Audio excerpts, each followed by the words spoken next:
ایک انسان نارمل سی زندگی گزار رہا ہے اور قدرت چاہتی ہے کہ یہ اپنی زندگی میں ترقی کرے، کسی مقام پہ پہنچے، لیکن وہ ادھر ہی پھنسا ہوا ہے، وہ ترقی کر نہیں رہا۔ تو قدرت کیا کرے گی؟ قدرت اس کی زندگی میں کوئی نہ کوئی مشکل، کوئی نہ کوئی چیلنج لے کے آئے گی، اور جس وقت وہ اس مشکل کو، اس چیلنج کو فیس کرے گا تو پھر وہ یقیناً اپنی زندگی میں ترقی کر جائے گا۔ آپ کو ایک اور مثال سے بات سمجھاتا ہوں کہ ایک چوزا ہے، اگرچہ اس کا جو ٹائم پیریڈ ہے وہ انڈے کے اندر مکمل ہو چکا ہے، لیکن اگر آپ کہیں کہ میں اس چوزے کی ہیلپ کرتا ہوں، اس انڈے کو توڑ دیتا ہوں تاکہ یہ جو چوزا ہے بآسانی باہر نکل آئے، آپ کے انڈا توڑنے سے وہ چوزا باہر تو آ جائے گا، لیکن وہ زیادہ دیر زندہ نہیں رہے گا۔ چوزا زندہ وہی رہے گا کہ جو مشکلات کا سامنا کرتے ہوئے، اپنے حالات سے لڑتے ہوئے، اپنے پروں کی طاقت کو استعمال کرتے ہوئے خود بخود باہر آئے گا، وہی زندہ رہ سکے گا۔ اس واسطے جو جنگل کا شیر ہوتا ہے نا، اور جو چڑیا گھر کا شیر ہوتا ہے، ان میں بہت فرق ہوتا ہے، کیونکہ جو جنگل کا شیر ہوتا ہے وہ مشکلات کا سامنا کرتا ہے، اور جو چڑیا گھر کا شیر ہوتا ہے نا وہ مشکلات کا سامنا نہیں کرتا۔ تو اس لیے بعض دفعہ انسان اپنی زندگی میں آنے والی جو مشکلات ہوتی ہیں نا، ان پہ شکریہ ادا کرتا ہے کہ انسان ان مشکلات کی وجہ سے ترقی کر جاتا ہے، کیونکہ کہا جاتا ہے کہ ہر مشکل کے بعد آسانی ہے۔ اور جب بھی آپ کی لائف میں، آپ کی زندگی میں کوئی مشکل آئے، کوئی ٹف ٹائم آئے، تو آپ سمجھ جائیں کہ خدا ہمیں کوئی نہ کوئی مقام، کوئی نہ کوئی رتبہ عطا کرنے والا ہے، ہماری جو زندگی ہے اس میں بہتری آنے والی ہے۔ آپ مطالعہ کر کے دیکھ لیں، جتنے ولی، بزرگ، نبی گزرے ہیں، ان سب کی زندگیوں کا مطالعہ کر کے دیکھ لیں کہ ان کی زندگی میں کتنی مشکلات تھیں۔ حضرت یوسف علیہ السلام، جن کا ذکر تو قرآن میں بھی موجود ہے، اور ان کے قصے کو قرآن نے احسن القصص کہا ہے، بہترین قصہ قرار دیا ہے۔ حضرت یوسف علیہ السلام پہلے اپنے باپ کی آغوش محبت میں تھے، لیکن جب قدرت نے چاہا کہ حضرت یوسف علیہ السلام کو ترقی دیں، کوئی مقام عطا فرمائیں، سب سے پہلے کیا مشکل آئی کہ باپ سے جدا ہوئے، بھائیوں کے پاس گئے، بھائی انہوں نے پہلے تو کندھے پہ اٹھا لیا، لیکن جب باپ کی نظروں سے اوجھل ہوئے تو بھائیوں نے اٹھا کے زمین پہ پٹک دیا۔ وہ کتنی بڑی مشکل آئی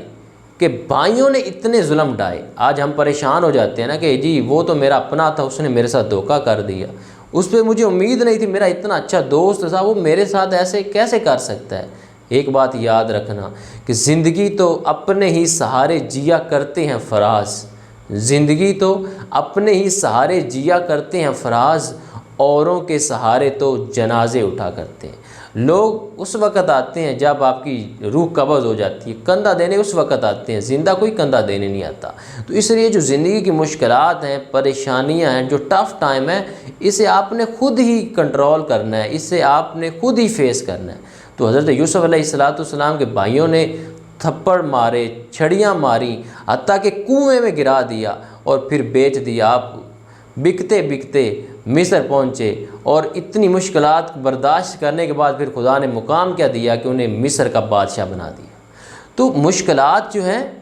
ان سے گھبرانا نہیں چاہیے۔ جب بھی مشکل آتی ہے تو آپ نے سمجھنا کیا ہے کہ اب مجھے زندگی میں کوئی نہ کوئی ترقی ملنے والی۔ اب ایک اور واقعہ، حضرت خواجہ غریب نواز رحمۃ اللہ علیہ، آپ کے مزار پہ نا ایک فقیر بیٹھا ہوا مانگ رہا تھا، وہاں سے ایک بادشاہ کا گزر ہوا، تو بادشاہ نے پوچھا کہ اے فقیر تم کیا مانگ رہے ہو اور کب سے مانگ رہے ہو؟ فقیر کہنے لگا کہ بادشاہ سلامت، مجھے 1 سال کا عرصہ بیت چکا ہے، اور میں یہاں پہ نا اپنی آنکھیں مانگ رہا ہوں، میری آنکھوں کی جو بنائی ہے نور ختم ہو گیا، تو وہ نور میں واپس مانگ رہا ہوں۔ اس بادشاہ نے کہا اپنے ایک جلاد سے کہ ادھر آؤ میرے پاس اور اپنے نیام سے نا تلوار کو نکالو۔ جس وقت اس جلاد نے نیام سے تلوار نکال لی، تو وہ جب تلوار نکالتے ہیں تو ایک شیں کی آواز آتی ہے۔ جب آواز آئی تو بادشاہ نے کہا کہ تم اس فقیر کے سر پہ کھڑے ہو جاؤ، اور اس فقیر کو کہا کہ میں اب اندر جا رہا ہوں، میرے واپس آنے تک اگر تم نے خدا سے آنکھیں لے لی تو ٹھیک ہے، ورنہ اس جلاد سے کہا کہ تم اس کا سر قلم کر دینا۔ وہ جو بادشاہ تھا وہ تو اندر چلا گیا، یہ جو فقیر تھا اب اس نے سر سجدے میں رکھ لیا اور گڑ گڑا کے بڑے دل سے اس نے دعا مانگنا شروع کر دی۔ ابھی بادشاہ باہر نہیں آیا تھا کہ اس کی جو بنائی تھی اسے واپس مل گئی۔ جس وقت بادشاہ سلامت باہر آئے تو یہ تو بادشاہ کے قدموں میں گر گیا اور کہنے لگا کہ بادشاہ سلامت آپ نے کیا ایسا عمل کیا ہے کہ جو میری بنائی واپس آ گئی؟ میں تو پہلے 1 سال سے دعائیں مانگ رہا تھا لیکن دعا قبول ہی نہیں ہو رہی تھی۔ تو بادشاہ سلامت نے کہا کہ بات یہ ہے، پہلے تم دعا مانگتے تھے لیکن تمہاری دعا میں وہ درد، وہ تڑپ نہیں تھی جو تم نے آج، تم پہ جب چیلنج آیا، تم پہ مصیبت آئی ہے، تم پہ جب برا وقت آیا ہے، تو آج جس درد سے تم نے دعا مانگی ہے نا تو تمہاری دعا قبول ہوگی۔ یہ جو چیلنج ہوتا ہے نا، چیلنج یہ آپ کو درد دیتا ہے، یہ آپ کو اتھرو دیتا ہے، یہ آپ کو بیدار کرتا ہے، پھر آپ رات کو جاگتے ہیں، آپ شب بیدار ہو جاتے ہیں۔ اور حضرت واصف علی واصف فرماتے ہیں کہ جو بندہ بیدار ہو جاتا ہے نا وہ کبھی بھی بدقسمت نہیں ہو سکتا۔ جس کو کوئی درد ہوتا ہے نا، جس کو کوئی تکلیف ہوتی ہے، جس کی لائف میں کوئی چیلنج ہوتا ہے، کوئی پریشانی ہوتی ہے، وہ پھر رات کو سوتا نہیں ہے، پھر وہ جاگتا ہے، اور رات کو پھر جاگتا ہے نا، پھر وہ اس خدا کے ساتھ شیئرنگ کرتا ہے اپنی درد کو، اپنی تکلیفوں کو، اپنی پریشانیوں کو اس خدا کے ساتھ شیئر کرتا ہے۔ اور پھر جس وقت اس کا ایمان اور یقین میرے رب کی جو صفات ہیں سمیع اور بصیر اس پہ پختہ ہو جاتا ہے نا، تو پھر یہ جو پریشانیاں ان کی حیثیت ختم ہو جاتی ہے۔ یہ پریشانیاں، یہ دکھ، یہ مصیبتیں، یہ جو بے سکونی ہے نا، یہ ختم ہو جاتی ہے۔ پھر رب کی طرف سے ایسی راحت، ایسا سکون ملتا ہے کہ جس کا انسان تصور بھی نہیں کر سکتا۔ اور ایک بات اور میں عرض کرتا چلوں، لائف میں ترقی بھی وہی کرتے ہیں کہ جن کی زندگی میں کوئی نہ کوئی دکھ ہوتا ہے، کوئی تکلیف ہوتی ہے، کوئی پریشانی ہوتی ہے، کوئی چیلنج ہوتا ہے۔ آپ نے خبر سنی ہوگی کہ ایک خبر آئی تھی کہ ایک تندور پہ روٹیاں لگانے والے کے بیٹے نے ٹاپ کر لی ہے، اور پچھلے دنوں ایک یہ خبر بھی آئی تھی کہ اخبار فروش کے بیٹے نے CSS میں ٹاپ کی ہے۔ تو جن کی لائف میں مشکلات ہوتی ہیں، پریشانیاں ہوتی ہیں، چیلنجز ہوتے ہیں، وہی اپنی زندگی میں آگے بڑھتے ہیں، وہی ترقی کرتے ہیں، وہی بیدار ہوتے ہیں، کیونکہ جو مصیبت آتی ہے نا، جو تکلیف آتی ہے، جو چیلنج آتا ہے، وہ انسان کو بیدار کرتا ہے۔ اب ایک بندہ، گرمی کا موسم ہے، وہ 24 گھنٹے AC میں رہتا ہے، اس کو تو کوئی پریشانی نہیں، لیکن اگر اس کا AC 24 گھنٹوں کے لیے خراب ہو جائے تو ذرا سوچیں، پھر اس کو جا کے احساس ہوگا۔ اسی طرح ایک بندہ AC والی گاڑی میں سفر کر رہا ہے، اس کو کسی قسم کی کوئی پریشانی نہیں، کوئی احساس نہیں ہے،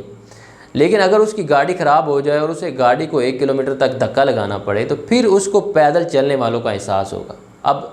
سردی کا موسم ہو، بندے نے گرم کپڑے پہننے ہو تو بندے کو تو کوئی احساس نہیں ہوگا کہ اگر بندے کے پاس کپڑے نہ ہو تو پھر کیا ہوگا، لیکن